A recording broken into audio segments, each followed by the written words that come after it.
एक बार मुंबई में श्रील प्रभुपाद जी अपने बहुत सारे विदेशी शिष्यों के साथ भ्रमण कर रहे थे।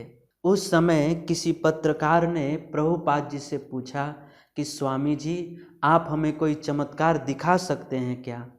उस समय प्रभुपाद जी ने अपने विदेशी शिष्यों की ओर इशारा करते हुए उस पत्रकार से कहा कि देखो, ये विदेशी लोग जो है ना, एक दिन भी गाय का मांस खाए बिना नहीं रह सकते थे, शराब पिए बिना नहीं रह सकते थे, जुआ खेले बिना नहीं रह सकते थे, पर पुरुष पर नारी का संग किए बिना नहीं रह सकते थे। लेकिन आज जो है ये सारे बुराइयों को छोड़ करके भगवान श्री कृष्ण का भजन कर रहे हैं। क्या ये चमत्कार नहीं है? जो लोग एक दिन भी गाय का मांस खाए बिना नहीं रह सकते थे, वे लोग आज चॉकलेट भी खाना छोड़ दिए।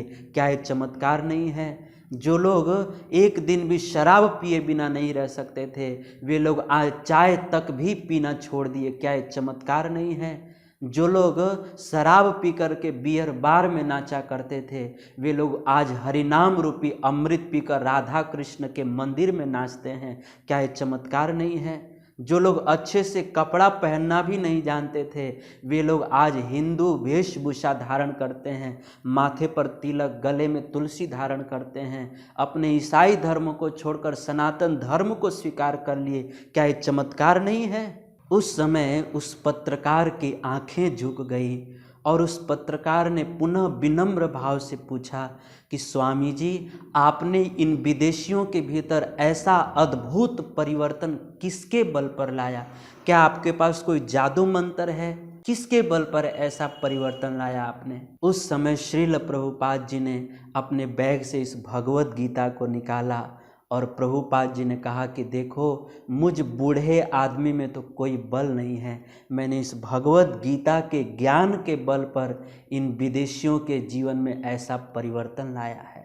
श्रील प्रभुपाद जी ने कहा कि देखो, जैसे हम स्वच्छ जल से स्नान करते हैं तो हमारे शरीर का मैल धुल जाता है, वैसे ही श्रीमद् भगवत गीता के ज्ञान रूपी गंगा जल में स्नान करते हैं तो हमारे भीतर का सारा मैल धुल जाता है और आदमी के जीवन की सारी बुराइयां चली जाती हैं। इसीलिए हर एक मनुष्य मात्र को इस भगवत गीता के ज्ञान रूपी गंगा जल में जरूर स्नान करना चाहिए। तो इस तरह से प्रभुपाद जी ने इस भगवत गीता की महिमा बतलाई। अतः हम आपसे प्रार्थना करते हैं कि आने वाले 25 दिसंबर को गीता जयंती है, अर्थात 25 दिसंबर को ही भगवान श्री कृष्ण ने अर्जुन को गीता सुनाई थी।